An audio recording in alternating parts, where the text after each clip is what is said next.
What are we have a good number of students in the audience. What are your thoughts on folks looking for mentorship and leadership? What have been some of your experiences with folks who've mentored you with leadership, or mentored you as leaders, or folks you've learned from? What are things you looked for and found in mentors?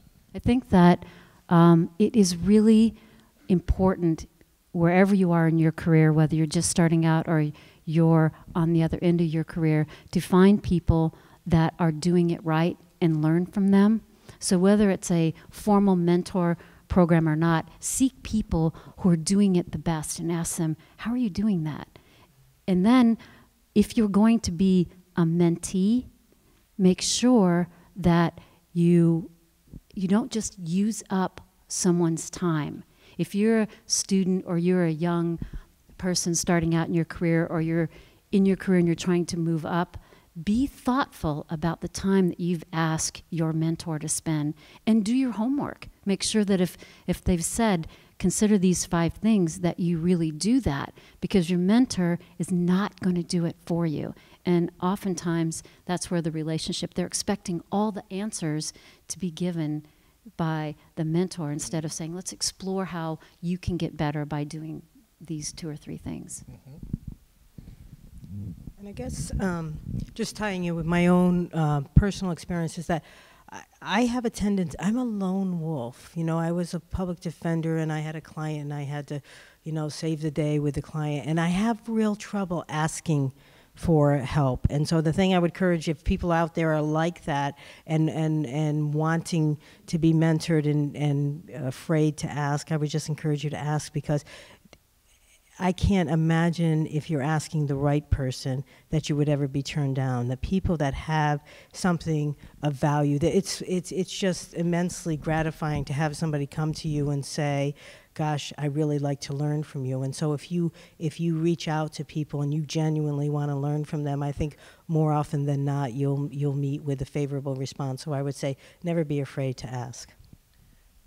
I would also echo what Terry said about I hear a lot from young professionals in my world right now, in the library world, and I'm involved in some mentoring programs throughout the state, from young people who I think have an expectation, like they have mentor in big capital letters, and and there's this big structure, and that the mentor is going to somehow be able to answer questions for them.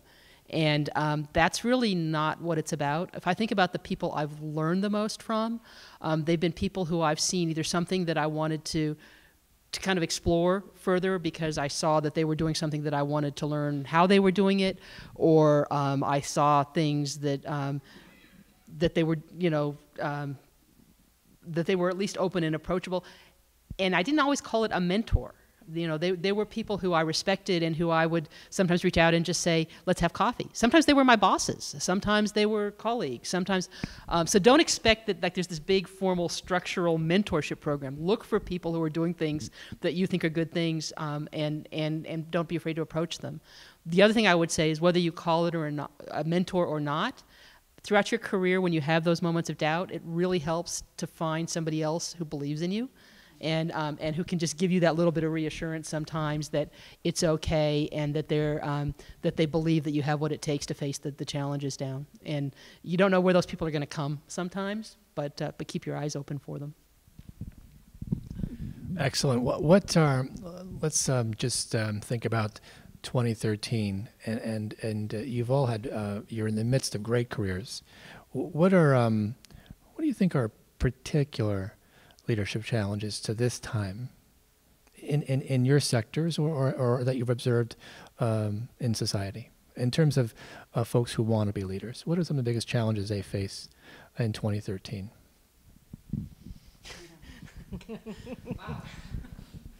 I think that, at least in my industry, hospitality, there are many who have been very, very successful because they've been able to drive the profit through their organizations through this really difficult time.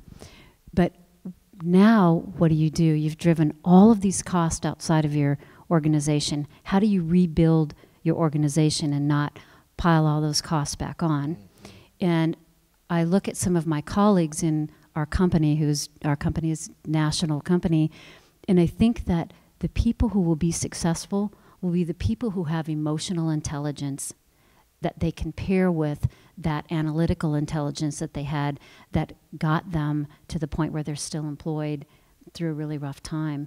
But I think that being able to have an emotional intelligence that helps you drive an organization differently than just the numbers and just saying, we're going to take this much cost out and we're going to add this much value to our shareholders' profit margins, is that there's a different, I think people in our society need different things. The workforce coming up are different. They want instant gratification of what they're doing, and oftentimes they're much more technically savvy than many of the managers are now. So how do you get in their psyche? How do you talk their language so that they will follow your prescribed program of work that you need them to get done? So as in your sector, as capacities are rebuilt, you see a need for this emotional intelligence, this I do. empathy. Mm-hmm. And I think that organizations who have split organizations where a lot of their leaders are nearing their end of their careers can't see this huge gap between what workers today need. And they need to have a life that's harmonious between what they're doing at work and what they're doing at home. Agreed. Deirdre? Well, I'm thinking out to myself, I don't know how specific this is to 2013 just in general, but the criminal justice system is just immensely, it's set up to be an adversarial system, and it thrives on competition, and the lawyers on either side are trying to win. And the truth might not come out because of that. I mean, we have this great, a lot of thought that was put into the creation of the system with the idea that it is the adversarial system that will lead us to the truth, because it is by that back and forth that we can at least determine whether or not we are convinced beyond a reasonable doubt of the guilt of a person. But what we've discovered with these innocence projects is that there is a fair number, whether it's large numbers by individual definitions of what constitutes an acceptable number of wrongful convictions, there are a fair number of wrongful convictions, and that means the system is not working in those cases. And the question is that acceptable to us? And are there things that we can do to make the system better at finding the truth? And perhaps perhaps there's ways to step back from the adversarial position a little bit in ways that will help us get closer to the truth. And I think the challenge for leaders in the criminal justice system is going to be to think, to step back from what we have, recognizing the values of it, but to think through what ways we can modify the system so that we're coming up with more accurate results on a more consistent basis. I think there are plenty of challenges in every year of leadership. And I have to admit, when Dr. Brophy said 2013, I thought, well, 2013, we're talking about the future? And then I thought, wait a minute, it is 2013. Oops. No, I think one of the things I see in our world of libraries, and I think just generally, is that the pace of things is really picking up. And I think we all want to have kind of a work-life balance and a quality of life, but when you've got an iPhone and an iPad and you can get your emails anywhere you are in the world 24 hours a day, things come at you really fast, and technology's changing really fast, and you kind of feel this sense of urgency about responding and reacting. And I think my advice to anybody in a leadership role of any age would be, figure out how you can make the time so that you're not always just reacting to the stimulus that's coming at you, and figure out how you're going to carve out some time to reflect on what's going on, to do some real, deep and strategic thinking, and not just get caught up. And I say this as somebody who's guilty as charged. Get caught up in this constant flow of information and constant flow of change that's coming at us all of the time. And I think if you can figure out how to do that, then some of the other pieces around managing work and a family and managing how you work through the rest of your life fall into place. What would you say would be the biggest leadership mistake you've ever made? And what did you take from that? Just one? Oh, goodness. You know what? I'm really personally, I'm in a space where I'm trying to figure out how to grow up a bit. You know, that I have, I don't know, it's at a point in my life where I'm rethinking a lot of things. And I think that what's true for me is that I can react, I can react without responding and taking a step back. And I think that all of my leadership failures have been in that kind of like instantaneous reaction without taking a moment to think it through, and assuming motives and agendas on other people that may not be true. And it's not helpful, even if I was correct in that. So I think that there's great value in taking the time to reflect and think and remind yourself, what is your ultimate objective here? Is it to be right in this particular moment, or is it to arrive at this specific place? And those two things may not lead you in the same direction. And I know how to argue to win. I'm not as skilled at building, being mindful of the relationship consequence of that approach. And I think so that's been my kind of failure at leadership. I think at a kind of a personal level, it's been falling into the trap of reacting to all of the stimuli and getting caught up in the fact that your emails are there and can be answered 24 hours a day. I think the big mistakes I've made, where I've kind of looked back and said that was a mistake, have had to do with not dealing with employees who weren't performing to the level they needed to, and not having the courage sometimes to confront that and to address that issue, and letting somebody let the team down. So. I'll just ask the staff. they see my flaws all the time. I think my number one leadership mistake that I continue to make, and I work on, and I'm really old, so I've been doing this for a really, really long time, is taking it personal. And I took the struggle of Terranea opening personal. I take it personal if we don't perform.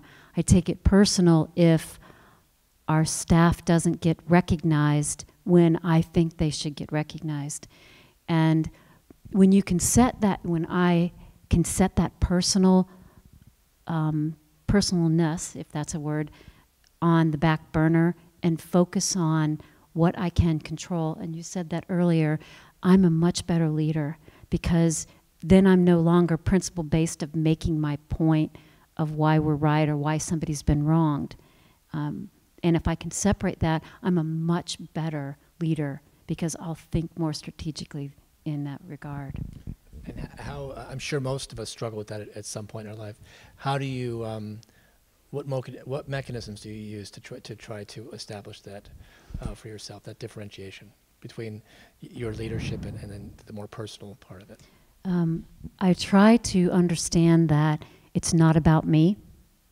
And sometimes if you're a very driven person, and you have this passion that's just jumping out at you, you really internalize it and say, okay, what should I have done? How can I do it better? And I really think that if you can just step aside and say, what are the facts? And I tell many people that I'm with, just give me the facts, ma'am. Just give me the facts. And then I can make more pointed leadership decisions, instead of that little back of my mind saying, gosh, I let someone down. I'm spending so much time thinking about what I let them down about, instead of how do I make it better the next time. So I'm not there yet. Yeah. Working on it. Most of us are. Deirdre, just to recircle back, so your thought was perhaps reserving more time for yourself to respond to circumstances. How are you? How is that evolving in you? How are you trying to practice that? It's very real for most of us, I think. How do you make yourself take time before you respond when you might have great passion about something? Well, you know, the thing is the difference between what happened in Troy Davis's case and what happened in John Smith's case, well, it couldn't be more different. But the difference in how I experienced living through those two cases is that I felt that Troy's death was my failure. I felt that I wasn't even his lawyer, but I was committed to the cause, and I spoke to him the morning of his death. And I was scheduled to be at 3 of the other executions that he was set to have. So it was huge. And with John Smith's exoneration, I knew my role in there that was significant, but I also knew that it wasn't entirely my doing. I knew that we had wonderful people on the other side of the table that helped lead us to that place. And so I think that it may not seem like I'm quite answering your question, but I think that the difference is that I was reacting to what happened to Troy, and I felt I was more responding to what happened to John, because although I could acknowledge my role, I also knew as things went on that there were other things in the works that were contributing to what the final outcome would be. And the other thing I would add in terms of learning how to be better at it is that I am really trying to, put in front of me the wisdom of other people and what I'm reading and what I'm trying to, when I observe other acts of leadership, I'm really trying to see how are they being detached from it. They're not taking the personal criticism on. They're staying focused on the mission and the work that they're doing, and they're able to handle themselves with such grace and dignity and not be like, I can't believe you said that to me. And I think just by watching and observing and wanting very much to be more like that than I have been in the past is just part of the process for me. Mm-hmm. So circling back, Kathy, to the human resources question, one of the biggest challenges for many leaders in any type of organization, you mentioned a challenge that you've had. How is that evolving for you? What is changing about the way you handle those situations, or what needs to change? It's always difficult, and talking about specifically about the kind of the personnel issues, because you're dealing with real people, with real lives and real families and real issues, and I don't have the answer, but figuring out how to address the behavior that's happening, or and the impact that's having, and separate that from the fact that this is still a good person. And sometimes I think the mistake I made early in my career, and I think maybe others make early in their career, is you get so caught up in they're a good person that you let the behavior slip. On the other hand, you can go the other way too. You can still be focused on the behavior. And so it's trying to find that balance. First of all, how do I help this person get better and not have the impact they're having on the team and on the organization? And if that doesn't happen, how do I, as kindly as I possibly can, deal with that?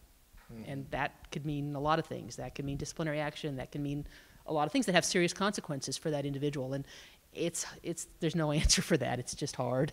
It's just hard. That word kindly is very striking. Yeah. That's not always a word people think of when they think of handling these difficult situations, but kindly is strong.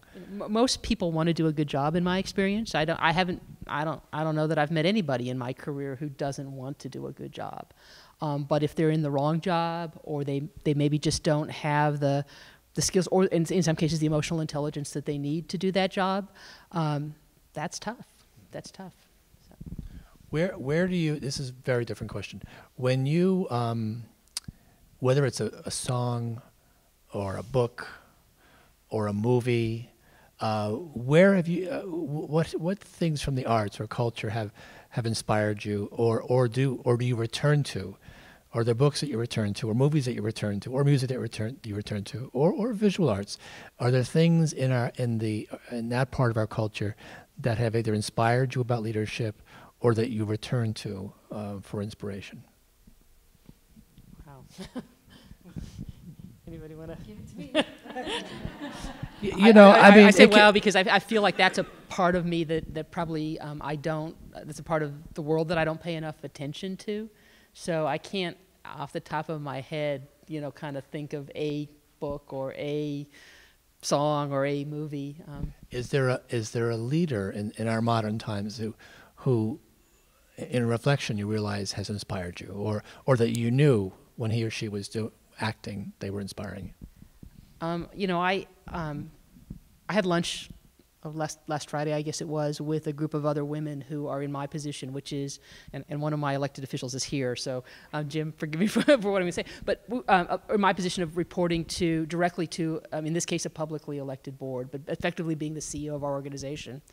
And one of the things that we talked about was the challenge, kind of the loneliness of that position, because you don't have, you have multiple bosses, and you have a lot of issues that for whatever reason you either can't share or can't share in the way you might like with those bosses, and you can't share with anybody on your team.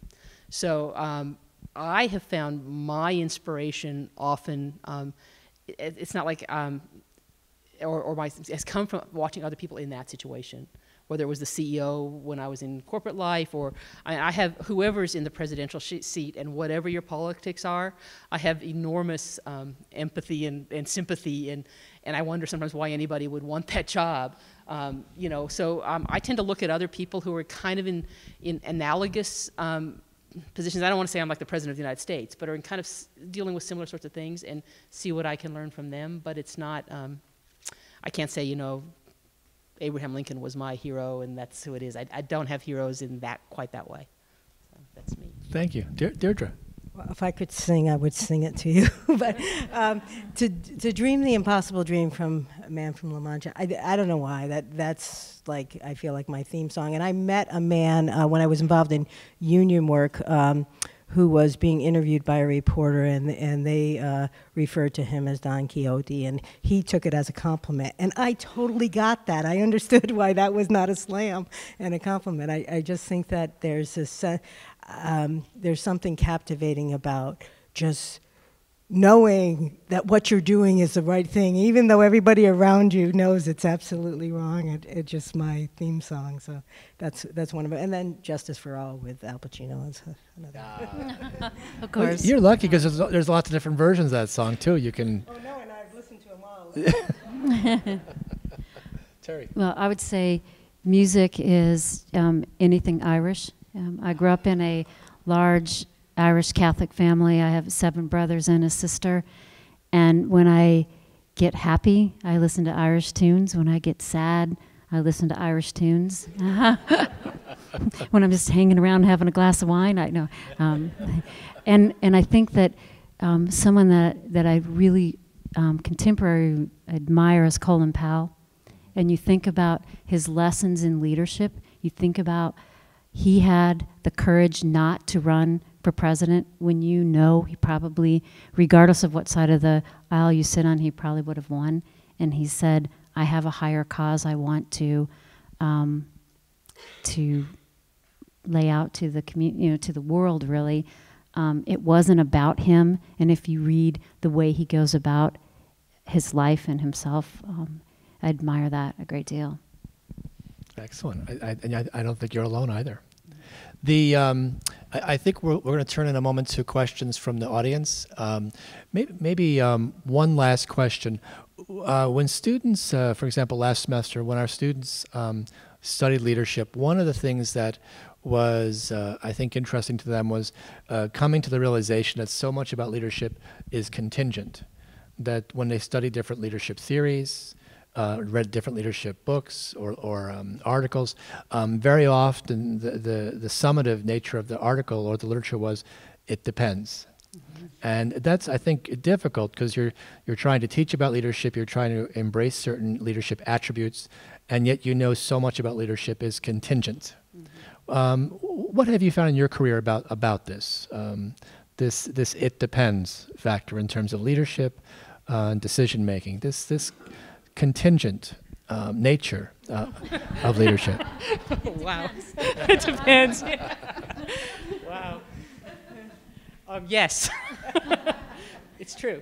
It's true. And you know, there's lots of theories and there's lots of books, and I've certainly read a lot of them.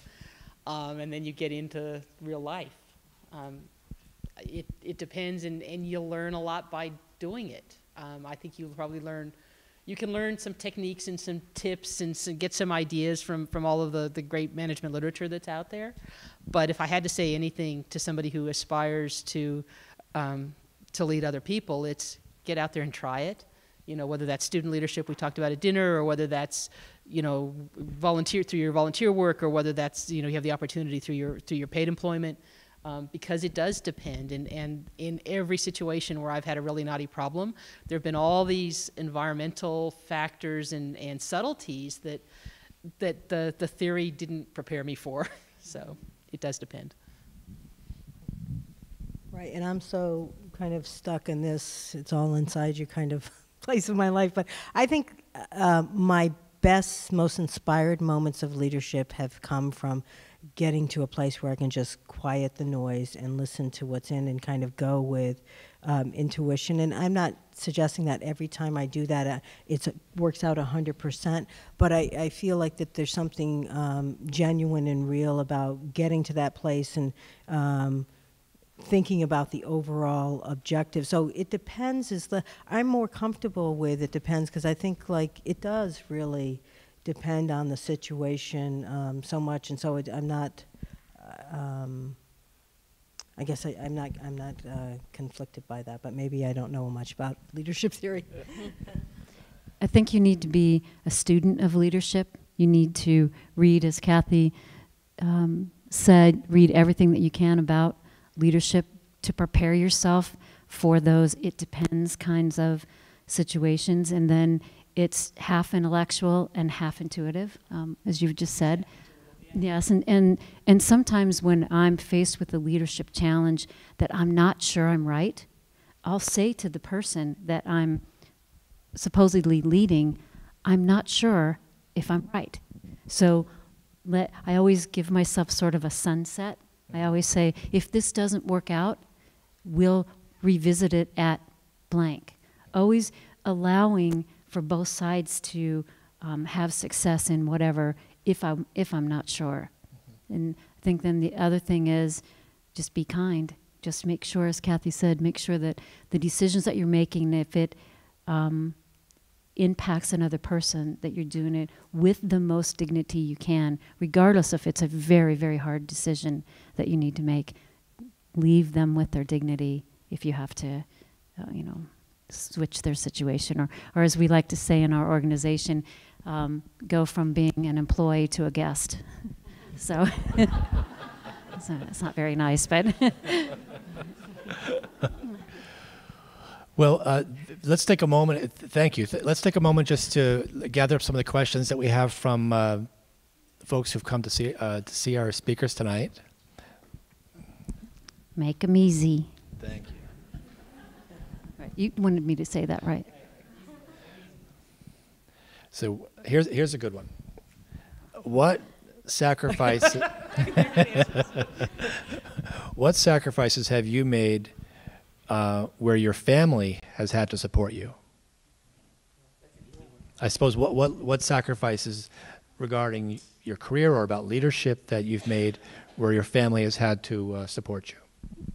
Well, this may be too much information for the crowd, but with the John Smith case, I had been so focused on that. And even before that with Troy Davis, I came from Atlanta back to California to practice, but I was obsessed with seeing this to the end, that most of my energies went to that and not to developing an income, a sustainable income. And I actually went from having my own place to living with family for a period of time.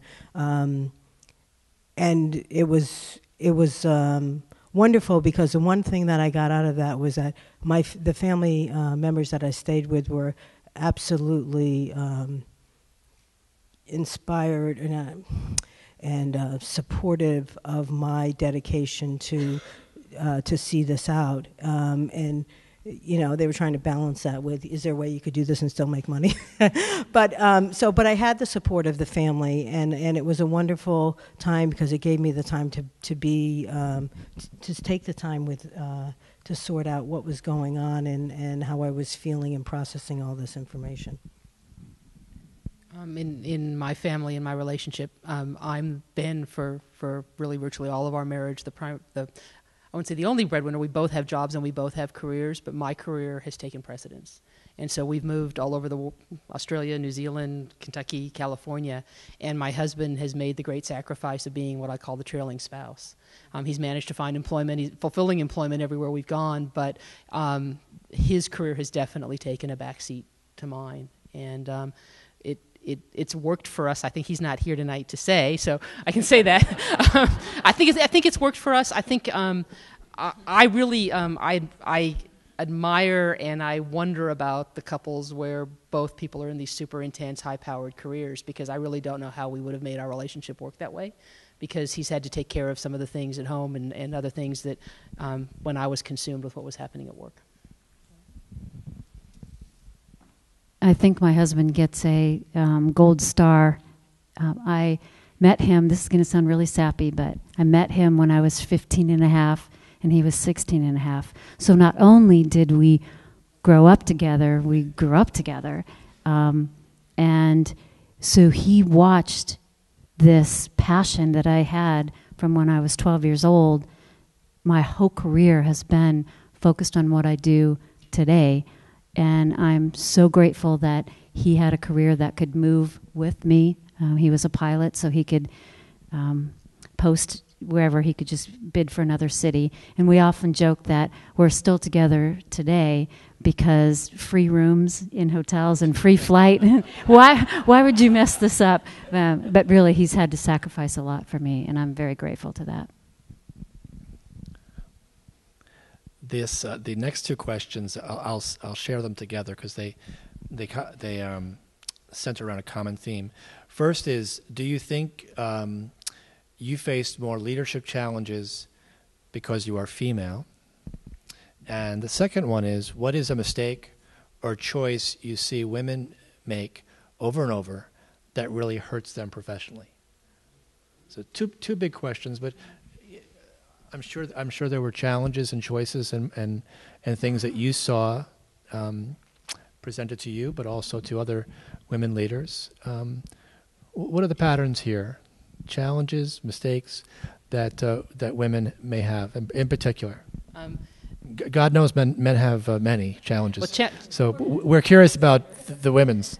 It's interesting because I spent most of my working life actually in an environment where I was the only female on the team, or one of a very small handful, and now I'm in a profession and in a world that's got a lot of women in leadership roles. So, women I think do actually view the world differently in a lot of ways, and that can be a good thing on a team. I think we just sometimes we're a little, sometimes not. You can't generalize. I mean, I really don't. I'm thinking about it. Well, I can't really generalize. But it is challenging to be the only female in an environment where they've never had to deal with women before. Just sometimes the humor, sometimes the things that people say without even thinking about it have been a challenge. Something I see women doing over and over again is not owning their own power and their own value, and not being prepared to claim their place as legitimate place as leaders in their organizations. So. Well, the thing that jumps to mind, and I'm struggling because part of me wonders how much of this is just my own perception that I'm projecting onto everybody else, and how much of it is real. But I feel it is harder at times. I feel that there are more things that come up when supervising male interns than with female interns. I don't know exactly why that is. I don't know if I'm different in that or if the expectations are different, but I feel like it's easier to offend. In my style, my personal style, I feel that sometimes, I thought this as a trial lawyer when I was at the public defender's office, is that I have nobody will ever describe me as a prissy little girl. I just never was that person. I have a tough kind of exterior and a way about me that can, if I'm in front of a group of people that have very clear expectations about how women are to be, I will not live up to that probably, and that can kind of create some problems. But I think I really struggle with that, because I actually think it's one of the ways that women hurt themselves is to go too quickly to, oh, this is because I'm a woman. You know, that maybe it's not. Maybe it has nothing to do with that. Maybe it's, you know, something entirely different. So I've tried to spend a lot of time convincing myself that it has nothing to do with that I'm a woman, and yet sometimes it feels like it does. So I don't know. So what do you think? I think there are two things. One, I think, fortunately, because I grew up with all brothers, I always knew my place. Was I going to play second base because they needed me? Or was I going to, was I going to play second base because they needed a second baseman? Or was I going to go in and make grilled cheese sandwiches? So I knew what my place was, and it was different each day. How I could be helpful to my family. I think what women do repeatedly that I see is they forget to do their day job while they're looking for their next job. So they want so badly to be promoted, to have that next rung on the ladder, that they forget that they have a job they're supposed to be doing right now. So they're so focused on the next thing that they sabotage what I call their day job. And I really try to keep them in the moment, saying, do a really great job right now today that will help you get noticed for future. But prepare for the future so that by the time you get that tap, you're ready. Excellent advice. And next question is, how is technology affecting your profession and leadership? So how is technology impacting your profession and your own personal leadership?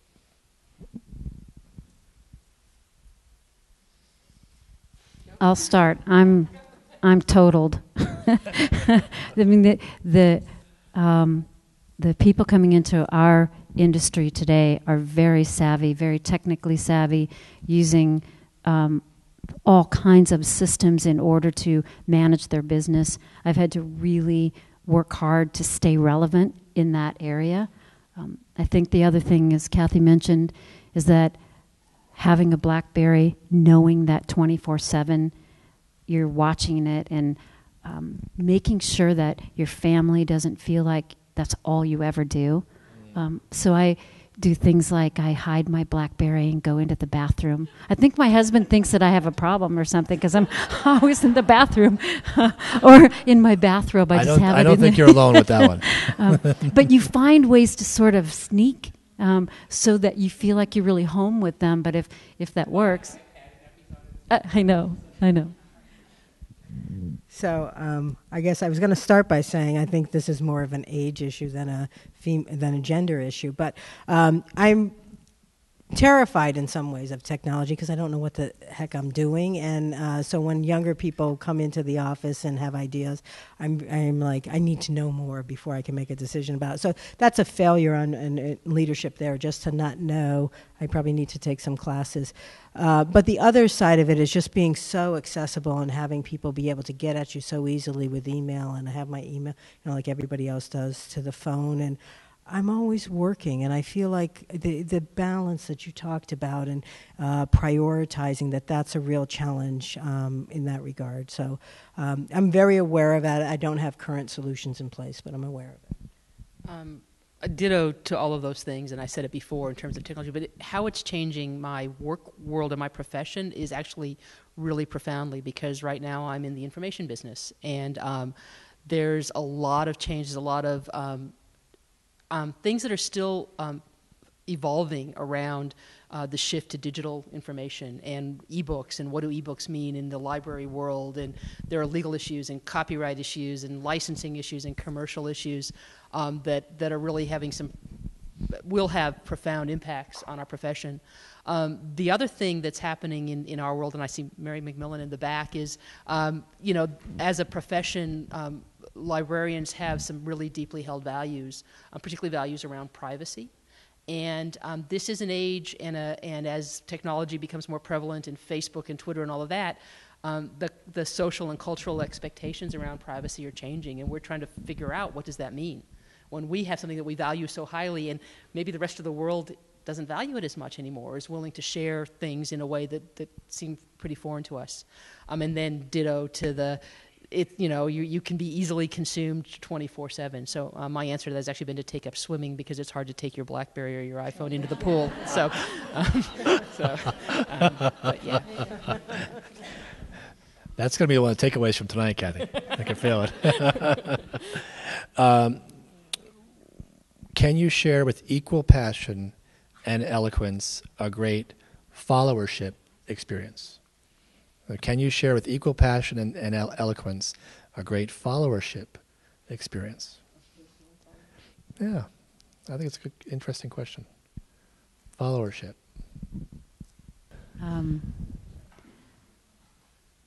I think that I've spent so much time thinking about how to get better that the way I follow, I think, is looking at people who I'd really admire. And matter of fact, and I'm not saying this because you're seated 2 feet from me, but I watched you maneuver through some very difficult times, and I used to feel sorry for myself, and then I began to admire. It's probably not politically, but what I began to admire is that there's this organization that was standing up for what was really important to them as an organization. And that was really, really inspirational. And then to watch you find solutions that weren't right here in your own community, and then you gave a renewedness to another community. And you watched that community the day that they put the flags up that said welcoming students down in San Pedro. I thought that was inspirational. And so I have been a follower of watching what you and your fine institution have been doing. Yeah.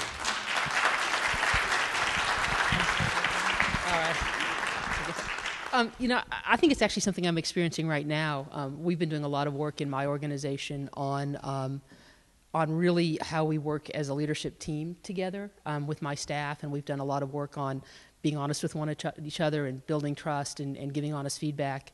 And one of the things that's happening is they're starting to lead the organization in some directions and I'm following.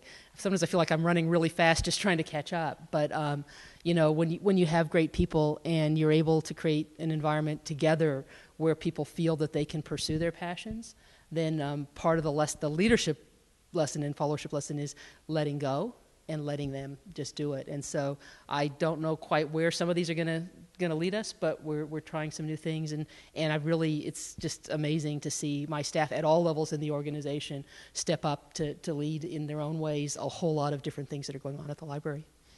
So.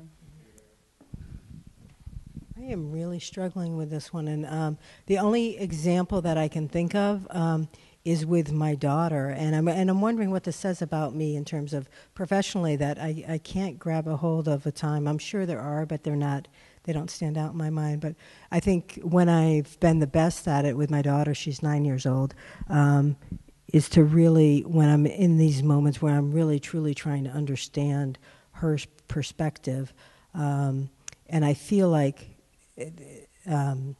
I'm taking on the role of a follower because I've set aside during that time the need to be in charge and the desire to genuinely understand what it's like for her. But gosh, I wish I could think of a professional one, because that's a little troubling to me. Well, thank you. Maybe one last question and just some time for reflection. The students in the leadership course last semester learned about a leadership theory developed by Howard Gardner and Emma Laskin regarding leadership as storytelling. So their theory was that successful leaders had to embrace the current story or the history of the organization, and yet had to find a way to effect change and make the case that it was part of one continuous, positive, successful story. PV, Peninsula Library District, Innocence Matters, and Terranea Resort. What is your organization's story? And how do you, each and every day perhaps, or when you're called upon, how do you express that story within a context of retaining the values, the core values of the organization, but advancing change? That's a really great question, and one that we're working on right now. We call it enculturation in our organization. We're trying to help everyone that comes into our organization understand what we're all about. We as we launched the resort, we had a tagline that said, "Seek moments to be extraordinary." And we have a great team of HR professionals that continue to give that message throughout our whole organization. And we really hold up, are we being authentic to what we started out to be? Are we being real about who we are? And can we embrace this beautiful land that we've sort of been entrusted with? And we talk about that all the way through our organization, and that we are going to be kind, and we're going to say words like love and say words like we care, and because that's what we're all about.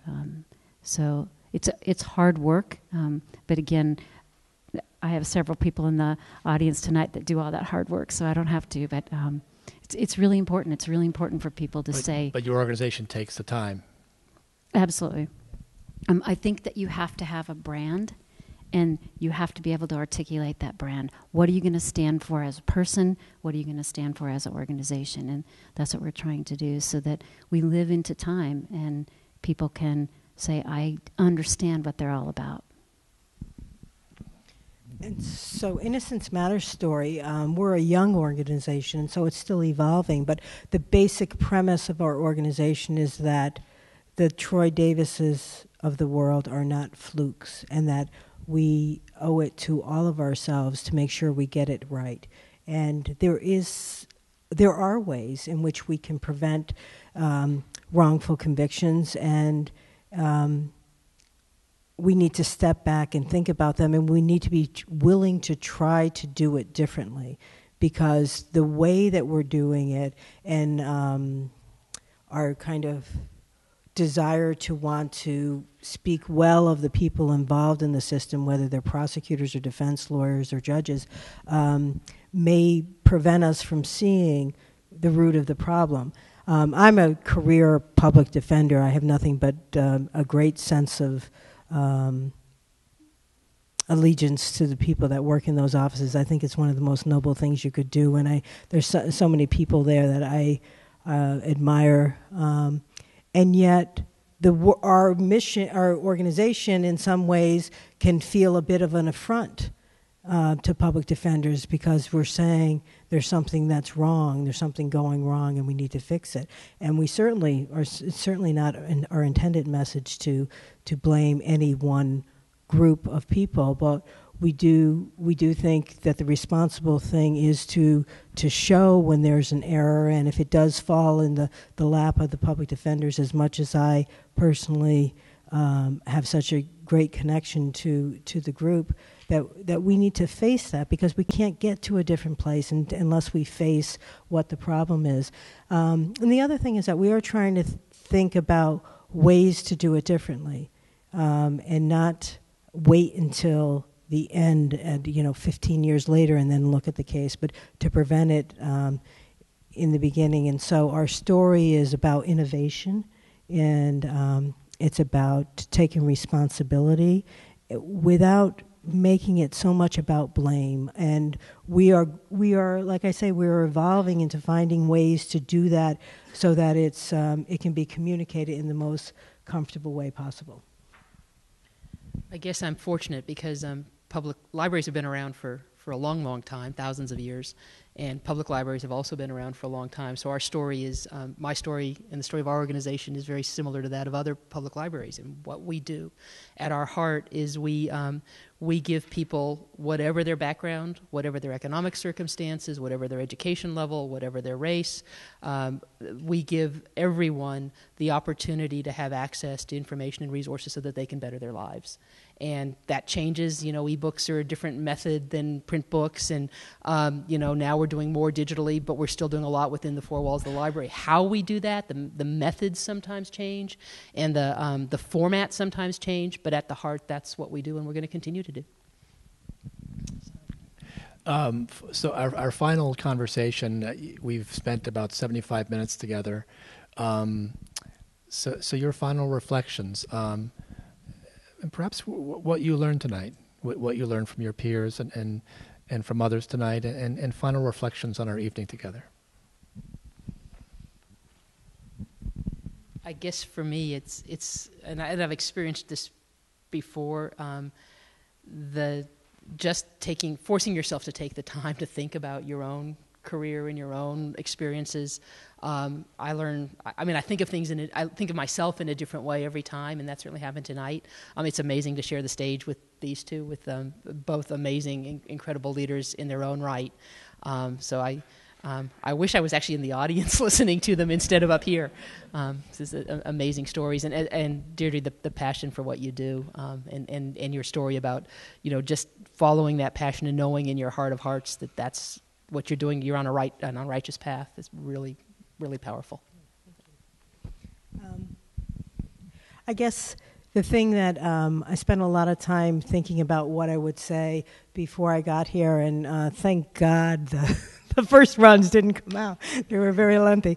But what I love about this opportunity, and I'm really so very grateful for being invited, is it's a wonderful experience to take the time to think through am I a leader? What does that mean? Where is the leadership here?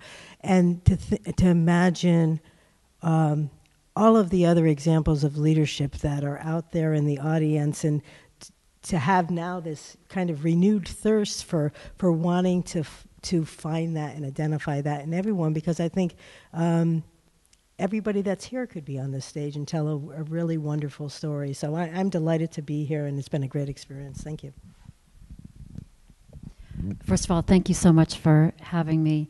And I'll admit that I was really nervous, so nervous that I came up to you and said, please don't make me first. Because I've heard, I know, I told Kathy, I said, Kathy, we're in the restroom together, and I said, please go first. I have listened to Kathy speak half a dozen times, and she always has a way of articulating exactly what I wanted to say. I just couldn't figure it out. I admire, the work that you do within our community, and the way in which you do it with grace and dignity. We had not met before, but I have read so much about you, and I'm so pleased to be seated next to you. I admire what you've been doing. To all of you that took your time to come here tonight, it makes me humble that you're here. Hopefully you're here to listen to these two ladies and not to me. But what I learned tonight is very exciting, that you're starting a master's program in leadership and organizational, I'm not sure I get the right words, organizational development. Perhaps of those words I learned at dinner. But that is very exciting for this institution, and to take its rightful place and have a now 4-year and now a master's program is very exciting. So congratulations. And thank you so much for having me.